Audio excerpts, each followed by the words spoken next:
ಸ್ಮರಣೀಯ ಆರಾಧ್ಯ ಗುರುದೇವರನ್ನ ಹೃದಯದಲ್ಲಿ ಅನಂತ ಭಕ್ತಿಯ ಪ್ರಣಾಮಗಳನ್ನು ಸಮರ್ಪಿಸಿ ವೇದಿಕೆ ಮೇಲೆ ಉಪಸ್ಥಿತರಿರುವ ಎಲ್ಲ ಪೂಜ್ಯರಿಗೆ, ಎಲ್ಲ ಹಿರಿಯರಿಗೆ, ತಮ್ಮೆಲ್ಲರಿಗೆ ವಂದನೆ. ಸಮಯ ಬಹಳಾಗ್ಯದ, ಯಾರಿಗೂ ಹೆಸರು ತಗೊಳಂಗಿಲ್ಲ, ವೈಯಕ್ತಿಕ ತಗೊಳಂಗಿಲ್ಲ, ಎಲ್ಲರಿಗೂ ತಗೊಳಂಗೆ ಅಂತ ತಿಳ್ಕೊಳ್ಳೋದು.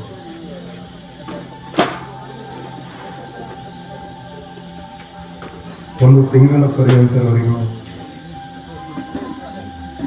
ಭಗವದ್ಗೀತೆಯ ಅರ್ಜುನನ ವಿಷಾದ ಯೋಗವನ್ನು ತಾವೆಲ್ಲ ಕೇಳಿದ್ದೀವಿ. ಮತ್ತು ಈ ತನಕ ಅದೇ ಹೇಳಿರಿ, ಈಗೇನು ಹೇಳೋರಿದ್ದೀರಿ ಅಂತ ಕೇಳಿದ್ರೆ ಹೇಳೋದು ಏನು ಉಳಿದಿಲ್ಲ, ನನ್ನ ನಂಬರ್ ಉಳಿದೋದು.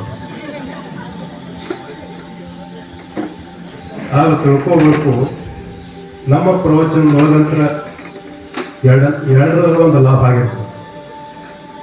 ಅದು ನಾನು ಕಂಡು ಉಂಡ ಅನುಭವ. ಏನಾಗಿರ್ತದ, ತಿಳಿತು ಜ್ಞಾನ ಆಗಿರ್ತದ, ತಿಳಿಲಿಲ್ಲ ಅಂತಂದ್ರೆ ನಿದ್ರೆ ಆಗಿರ್ತದ. ನಿದ್ರೆ ಹತ್ತಿ ಬಿಡ್ತದ ತಿಳಿಲಿಲ್ಲ ಅಂದ್ರೆ. ಆದ್ರೆ ಇಲ್ಲಿ ಬಬಲಾದಿ ಒಳಗೆ ಹೆಂಗಾಗ್ಯದ ಅಂತಂದ್ರೆ ಆ ನಿದ್ದೆನೇ ಯಾರಿಗೆ ಬರಲಿಲ್ಲ, ಅಷ್ಟು ಏಕಾಗ್ರತವಾಗಿ ಆ ಮನಸ್ಸು ಕೇಳ್ತಿತ್ತು. ಇದು ಸೂಕ್ಷ್ಮವಾಗಿ ನಾನು ಭಾವಿಸ್ತೇನೆ.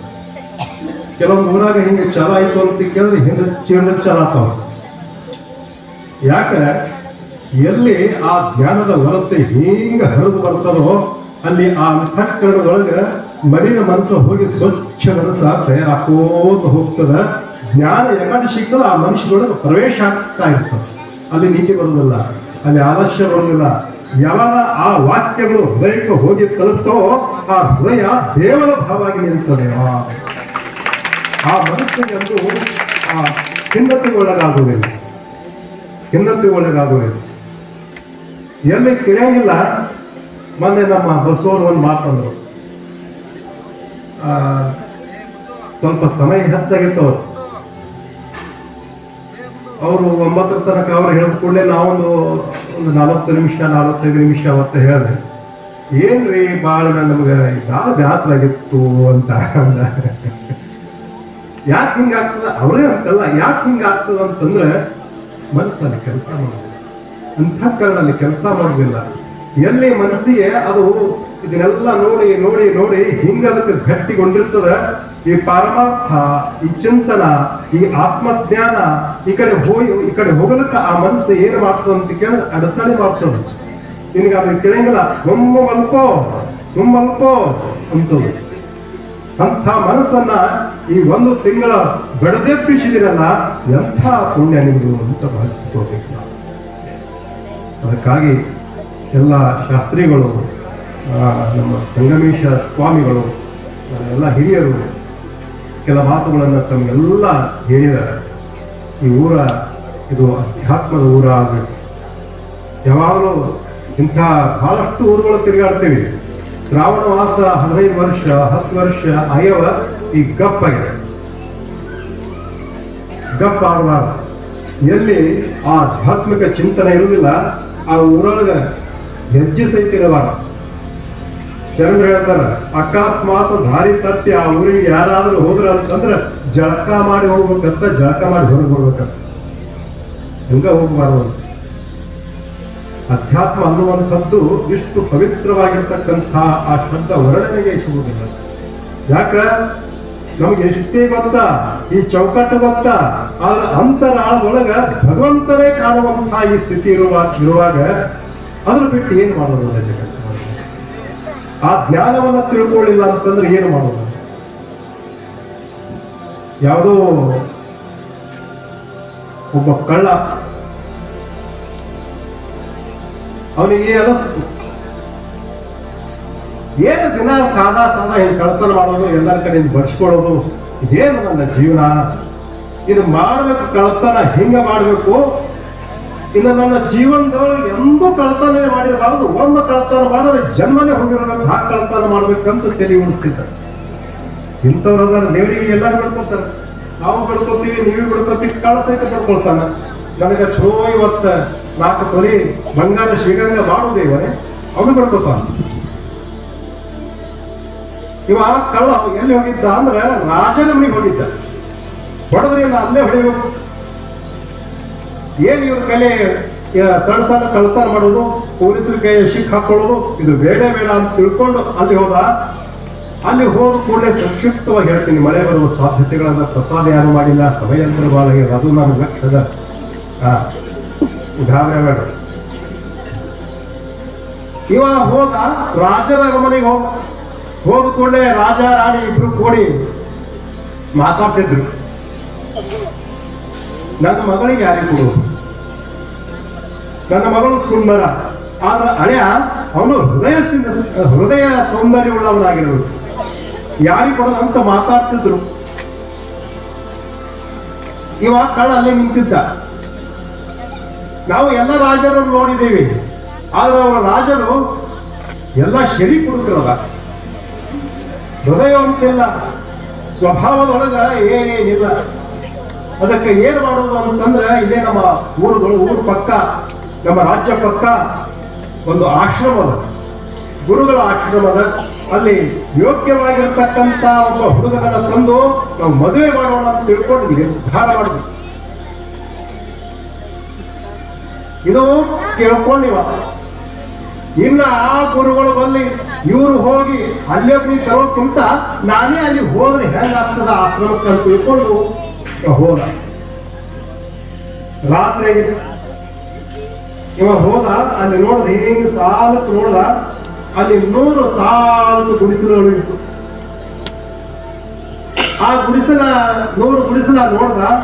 ಇವ ಏನ್ ಮಾಡ್ದ, ನಮ್ದು ಒಂದು ಗುಡಿಸಲ ಅಂತ ತಿಳ್ಕೊಂಡು 101 ಗುಡಿಸಲ ಆದ. ರಾಜ ಬರಬೇಕು, ನನ್ನ ಮಗಳನ್ನ ಮದುವೆ ಆಗು ಅಂತ ಅನ್ಬೇಕು, ನಾ ತಯಾರಾಗಿ ಹೋಗ್ಬೇಕು, ನಾ ರಾಜಕುಮಾರ ಆಗಬೇಕು, ಇದು ಕನಸ. ರಾಜ ರಾಣಿ ಬಂದ್ರು. ಇದು ಗುಡಿಸಲ ಮಾಡ್ಕೊಂಡು ಒಳಗ್ ಕೂತಿತ್ತು. ಇದಕ್ಕೆ ಏನ್ ಚಿಂತೆ ಹತ್ತಿತ್ತು, ಒಟ್ಟ ನಿದ್ದಿನೇ ಮಾಡ್ತಿರ್ಲಿಲ್ಲ. ರಾಜ ಯಾವಾಗ ಬಂದ, ನನಗೆ ಭೇಟಿ ಯಾವಾಗ. ರಾಜ ರಾಣಿ ಇಬ್ರು ಬಂದು ಗುರುಗಳನ್ನ ಭೇಟಿ ಆದ್ರು. ಮೊದಲ ಗುರುಗಳನ್ನ ಕೇಳ್ತಾರೆ, ನಮಗೆ ಚಲೋ ಯೋಗ್ಯವಾಗಿರ್ತಕ್ಕಂಥ ಒಳ್ಳೆಯ ಸ್ವಭಾವ ಇರ್ತಕ್ಕಂಥ ಒಬ್ಬ ವರ ಬೇಕಾಗ್ಯದ, ಒಬ್ಬ ಹೃದಯವಂತ ಹುಡುಗ ಬೇಕಾಗ್ಯದ.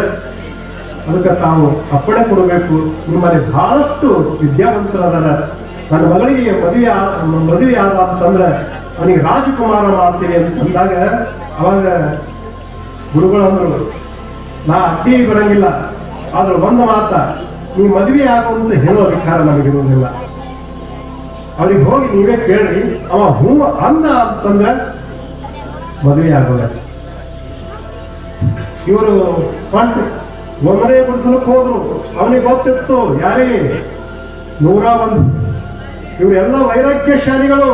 ಯಾರು ಮದುವೆ ಒಲ್ಲಂತಾರ, ನಮ್ದೇ ನಂಬರ್ ಬರ್ತದ, ನಾನೇ ರಾಜಕುಮಾರ. ರಾಜ ರಾಣಿ ಒಂದೇ ಗುಡಿಸಲಕ್ಕೆ ಹೋದ್ರು. ಅವರು ಸಾಧಕ ಅಂದ, ನಮಗೆ ಅದಕ್ಕಪ್ಪ ಇದು ಎಲ್ಲ ಬಿಟ್ಟೆ ಬಂದದ, ಎಲ್ಲ ಒಲ್ಲ ಅಂತ ತಿರಸ್ಕಾರ ಮಾಡಿ ಬಂದ ಬಳಿಕ ಇನ್ನು ಮತ್ತೆ ಅದ್ರೊಳಗೆ ಹೋಗೋದು ಒಲ್ಲ. 2ನೇ ಗುಡಿಸಲಕ್ಕೆ ಅವರು ಹಾಗೆ ಅಂದ್ರು, 3ನೇ ಗುಡಿಸಲಕ್ಕೆ ಅವರು ಹಾಗೆ ಅಂದ್ರು. ನಂಬರ್ 101. ನನ್ನ ಮಗಳಿಗೆ ನೀವು ಮದುವೆ ಆಗಬೇಕು, ನಿಮ್ಮನ್ನ ಬಿಡಂಗಿಲ್ಲ ಅಂತ ತಿಳ್ಕೊಂಡು ಸಾಷ್ಟಾಂಗ ನಮಸ್ಕಾರ ಹಾಕೋದು. ಅವಂದ ಈಗೇನ ಅವ್ನು ಸ್ವಲ್ಪ ಗಂಭೀರ ಆಗ್ಬೇಕನ್ನ, ಒಮ್ಮೆ ಯಾಕೆ ಹೊರದರೆ ಬಂದೇ ಬರ್ತದೆ, ಒಂದರ ಗಂಭೀರ ಆಗ್ಬೇಕಂತ ಹೇಳಿ ವಿಚಾರ ಮಾಡಲ್ಲ. ನಾನು ಒಲ್ಲೆ ಅಲ್ಲ, ನನಗೆ ಆಗುದಿಲ್ಲ, ಎಲ್ಲ ನಾವೆಲ್ಲ ಬಿಟ್ಟೇ ಬಂದೀವ್ರಿ, ನಮ್ಗೆಲ್ಲ ಅದಕ್ಕಿಗಲ್ಲ, ನಾವಲ್ಲ ಅಂತ. ಅವಾಗ ನೀವಲ್ಲ ನನ್ನ ನಡೆಯಂಗಿಲ್ರಿ, ನೀವು ಹ್ಯಾಂಗ ಮಾಡಿ ದಯಾ ಉಳ್ಳವರಾಗ್ರಿ.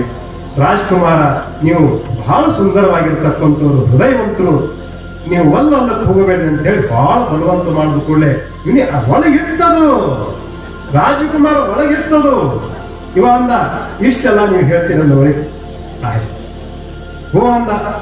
ಹೂ ಅಂದ ಕೂಡಲೇ ಇವರು ರಾಜ ರಾಣಿ ಇಬ್ರು ಹೋಗಿ ಗುರುಗಳಿಗೆ ಭೇಟಿ ಆಗ್ತಾರೆ. ಗುರುಗಳಿಗೆ ಭೇಟಿ ಆದ ಕೂಡಲೇ ಒಬ್ಬ ತಯಾರಾಗ್ಯಲ್ಲ. ಗುರುಗಳಿಗೆ ನಾನು ಈ ಆಶ್ರಮಕ್ಕೆ ಬರುವಾಗ ಪ್ರತಿಯೊಬ್ಬರನ್ನ ಪರೀಕ್ಷೆ ಮಾಡಿದೀನಿ, ಅಂಥ ವ್ಯಕ್ತಿ ಯಾರಿರಬೇಕು. ನೀವು ಯಾವ ಗುಡಿಸಲಕ್ಕೆ ಹೋಗಿರಿ, ಎಷ್ಟು ಮಂದಿ ಅದ್ರ ಗೊತ್ತದೆ ನಿಮ್ಗೆ? ಗೊತ್ತದೆ. 101 ಗುಡಿಸಲಾದೇನು ಅದಲ್ಲ, ಆ 101 ಗುಡಿಸಲಕ್ಕೆ ನಾವು ಹೋಗಿದ್ದೀವಿ. ಹ್ಞೂ ಅಂತಾನ ತಂದು ಕೂಡಲೇ ಗುರುಗಳಂದ್ರು ನಮ್ಮ ಗುಡಿಸಲಿರುವೆ 100. ಇದು 101 ಯಾಕಡೆ ಬಂತು? ನೀವು ಕರ್ಕೊಂಡ್ಬಂದಿದ್ರು. ಇವರು ಹೋದ್ರು, ಇಬ್ರು ಹೋಗಿ ಕರೆದ್ರು, ಗುರುಗಳಿಗೆ ಗಟ್ಟಿಯಾಗಂತಾರೆ ಬರೀ ಅಂದ್ರು. ಹಂಗಾಗಿರು ಹೊರಗೆ ತಲೆಗೆ ಹೊಂಟಾಕೈತಿ. ಏನು ಗುರುಗಳು, ಯಾಕೆ ನಾ ಗುರುಗಳು ಮಾರಿ ನನ್ನ ಜೀವನದಾಗ ನೋಡಿಲ್ಲ, ಅವರು ನನ್ನ ಮಾರಿ ನೋಡಿಲ್ಲ, ನೀ ಯಾರು ಅಂತ ಅಕಸ್ಮಾತ್ ಗೊತ್ತಾಯ್ತು ಅಂತಂದ್ರೆ ನನ್ನ ಹರಿವರ ನನ್ನ ಪರಿಸ್ಥಿತಿ ಕೆಟ್ಟೋಗ್ತದೆ. ಹೆಂಗ್ ಮಾಡುವಪ್ಪ? ಅವ್ರು ಬಹಳ ಶಾಲೆ ಇರ್ತಾರೆ, ಎಲ್ಲದಕ್ಕೂ ಅವ್ರಿಗೆ ನಾಚಿಕೆ ಮಾನ ಏನಿರಲ್ಲ. ಇಂಥ ದೃಷ್ಟಾಂತ ಕೇಳಿ ಅವಾಗೆಲ್ಲ ಹೆಂಗೆ ಅವ್ರು ಏನು ಇರೋದೇ ಇಲ್ಲ. ಅವ ಅಂದ, ಏನು ಎಷ್ಟೋ ಮಂದಿ ಕೈಲಿ ಒದಿಸ್ಕೊಂಡೀನಿ, ಪೊಲೀಸ್ ಸ್ಟೇಷನ್ದಾಗ ಬಿದ್ದೀನಿ, ಏನೆಲ್ಲ ವ್ಯವಸ್ಥೆ ಆಗ್ಯದ. ಇನ್ನ ಅಕಸ್ಮಾತ್ ಏನು ಮಾಡ್ತಾರ, ಬಾಳ ಒಂದು ಹೊಡೆದಾರು ಹೊರಗೆ ಹಾಕ್ಯಾರ, ಇದ್ರ ಬಿಟ್ಟು ಏನ್ ಮಾಡಿಲ್ಲ ಅಂತ ತಿಳ್ಕೊಂಡು ಸರ್ವತ್ರ ಸಾಧನ ಧೈರ್ಯಂ ಸರ್ವತ್ರ ಹೋದ. ಗುರುಗಳಲ್ಲಿ ಹೋದ. ಏನು ಗುರುಗಳು, ಏನು ಅಂಥ ಮಹಾನ್ ಭಾವನೆ ಜಗತ್ತಿನಲ್ಲಿ ಸಿಗೋದು ಬಹಳ ವಿರಳ. ಯಾರಿಗೆ ಗುರು ಅಂತಾರೆ? ನಿನ್ನಲ್ಲಿರ್ತಕ್ಕಂಥ ಆತ್ಮಜ್ಞಾನ, ನಿನ್ನಲ್ಲಿರ್ತಕ್ಕಂಥ ಆ ವಸ್ತು, ಬ್ರಹ್ಮ ವಸ್ತು, ಅದನ್ನ ತೋರಿಸೋರು ಜಗತ್ತಿನೊಳಗೆ ಬಹಳ ವಿರಳ ಇರ್ತಾರೆ. ಏನೆಲ್ಲ ತೋರಿಸ್ತಾರ? ಹೊಲ ಕೊಡ್ತಾರ, ಹೆಣ್ಣು ಕೊಡ್ತಾರ, ಮಕ್ಕಳು ಕೊಡ್ತಾರ, ಈ ಲೆಕ್ಕದ ಕೊಡೋರು ಜಗತ್ತಿನೊಳಗೆ ಬಿರಿ ಬಿದ್ದಾವ್, ತುಂಬಿ ಹೋಗ್ಯಾವ. ನೀನು ದೇವರಿಗೆ ಅಂತ ಹೇಳೋ ಜಗತ್ತಿನೊಳಗೆ ಯಾರಿಲ್ಲ, ಗುರು ಮಾತ್ರ ಹೇಳ ಸಾಧ್ಯ. ಇನ್ನು ಪರಮಾತ್ಮನಿಗೆ ಅಂತ ಗುರುಗಳ ಹತ್ರ ಈತ ಬಂದ ಕೂಡಲೇ ನಿಂತ ಹೀಗೆ ನೋಡ, ಏನಂತಾರೋ ಏನು ಗುರುಗಳು ಕೂಡಂದ್ರು ಕುಂತ. ಗುರುಗಳಂತಾರೆ, ಇತಾತ ಬಾ ನೀ ಯಾರು ಅಂತ ಹೇಳಿ ಕೇಳಿಲ್ಲ, ಮಹಾನ್ ನೀ ಯಾವ ಜಾತಿಯೋ ಅಂತೇಳಿ ಕೇಳಿಲ್ಲ, ಉದ್ಯೋಗ ಏನು ಮಾಡ್ತಿ ಅಂತ ಕೇಳಿಲ್ಲ, ಇಲ್ಲಿ ಸಮೀಪ ಬಾ ಅಂದ. ಏನು ಗುರು ಅಖಂಡವಾಗಿರ್ತಕ್ಕಂಥ ತನ್ನ ತಪಸ್ಸಿನ ಸಾಮರ್ಥ್ಯದ ಒಂದು ಕೈಯೊಳಗ, ಅನುಭವದ ಚಿಂತನೆ ಎಲಿಯೊಳಗ, ಜ್ಞಾನ ಸಂಪತ್ತ ತಲೆಯೊಳಗ, ಆ ಹಸ್ತ ಮಸ್ತಕದ ಸಂಯೋಗದಿಂದ ಹಿಂಗ ತಲೆ ಮ್ಯಾಗ ಕೈ ಇಟ್ಟ ಆತ ಬ್ರಹ್ಮಜ್ಞಾನಿಯಾಗಿ ಹೋಗಿದ್ದ. ಅವ ಅಂದ, ಏನಂದ?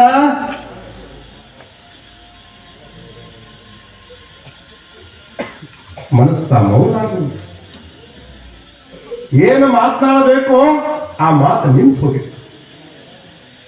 ಅವಾಗ ಗುರುಗಳು ಹೇಳ್ತಾರ, ಈಗ ಕೇಳ್ರಿ ಮದುವೆ ಆಗ್ತಾನೆ ನಿಮ್ದು, ಯಾವೆಲ್ಲ ಎಲ್ಲ ಬಗೆಹರಿದ ಗುಡ್ಸಲ್ದಾಗ ಎಲ್ಲ ಕೇಳಿದ್ದೇವ, ಈಗ ಕೇಳ್ರಿ ಅಂತ. ಅದು ಅವಾಗಿಂದು ಈಗ ಕೇಳ್ರಿ. ಈಗ ಹೋಗಿ ಕೇಳ, ನನ್ನ ಮಗಳಿಗೆ ಮದುವೆ ಆಗ್ತೀನೋ ಅಂತ ಕೇಳ, ನೀ ಯಾರು ಅಂದಿವ? ನೀ ಯಾರು? ಮಗಳಿಗೆ ಮುಂದೆ ಒಯ್ದ, ಇಕ್ಕಿ ಗೊತ್ತು ಅಂತ ಕೇಳ್ದ, ಇಕ್ಕಿ ಯಾರು ಅಂದ? ರಾಜಕುಮಾರಿಯನ್ನ ಬರ್ತ ಯಾವ ಸೌಂದರ್ಯಕ್ಕಾಗಿ ಜಗತ್ತೇ ಜನ ಹತ್ಯದ ಅಂತ ಸೌಂದರ್ಯ ಮರೆಯಾಗಿತ್ತು ಮನುಷ್ಯನನ್ನು.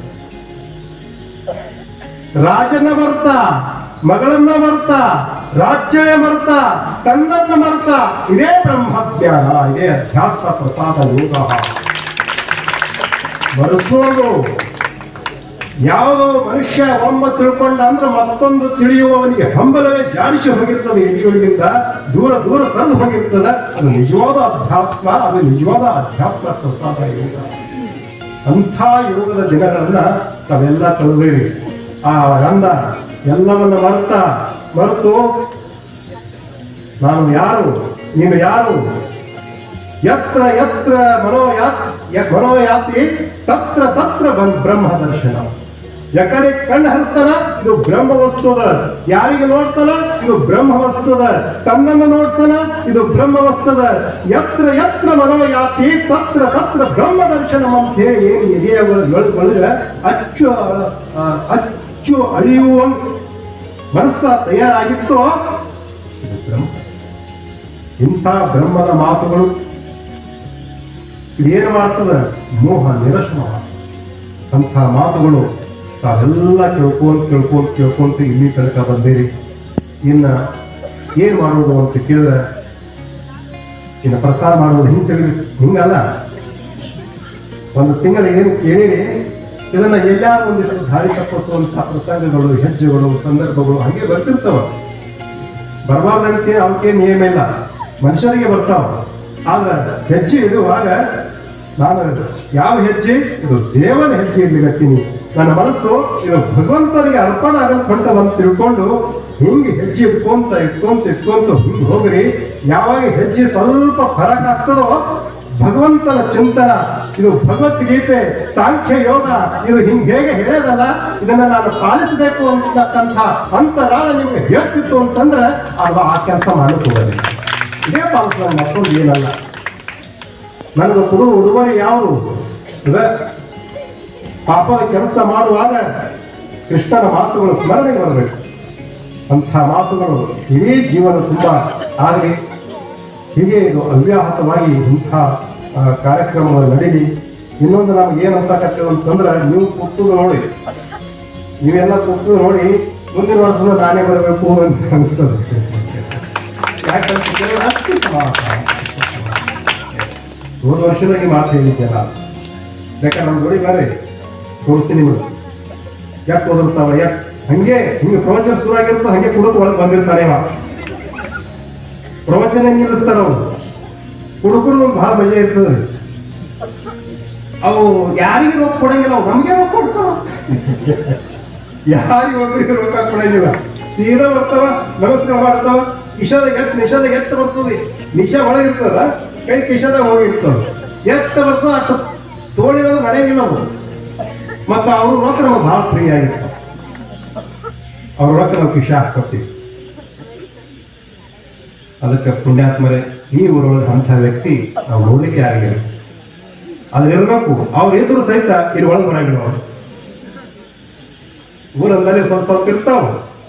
ಅವರು ಒಂದಿಷ್ಟು ಬರುವಂಥ ರೂಢಿ ಬೇಡಿತು ಅಂತಂದ್ರೆ ಅವರು ಬಿಡ್ತಾರೆ. ಈ ಊರ ಬಬಲಾದಿ ಊರ ಇದು ಸ್ವರ್ಗದಂಗೆ ಆಗಬೇಕು ಅನ್ನುವಂಥ ಅಭಿಪ್ರಾಯದ. ಅದಕ್ಕೆ ಎಲ್ಲ ಪೂಜ್ಯರು ದೊಡ್ಡವರೆಲ್ಲ ಕುಂತಾರೆ. ಅವರಿಗೂ ಭಾಳ ಸಂತೋಷ ಆಗಿರ್ಬೇಕು ಗೊತ್ತದ ನನಗೆ ಅನಿಸ್ತದೆ. ಯಾಕಂದ್ರೆ ಹಿಂಗೆ ಚಿಟಿ ಮಳೆ ಬರಕತ್ತದ ಅಂದ್ರೂ ಸಹಿತ ಒಬ್ಬರು ಸಹಿತ ಎದ್ದು ಆ ಕಡೆ ತಿರುಗಾಡ್ತಾ ಇಲ್ಲ. ಇದು ನೋಡಿ ಅವರಿಗೆ ಸಂತೋಷ ಆಗಿರುತ್ತೆ. ಇಂಥ ನಿರಂತರವಾಗಿರ್ತಕ್ಕಂಥ ಕಾರ್ಯಕ್ರಮ ಅವ್ಯಾಹತವಾಗಿ ಸಾಗಿದೆ ಅಂತೇಳಿ ಎಲ್ಲರಿಗೆ, ಹಿರಿಯರಿಗೆ, ತನಗೆ ಎಲ್ಲರಿಗೂ ನನ್ನ ನಮಸ್ಕಾರ.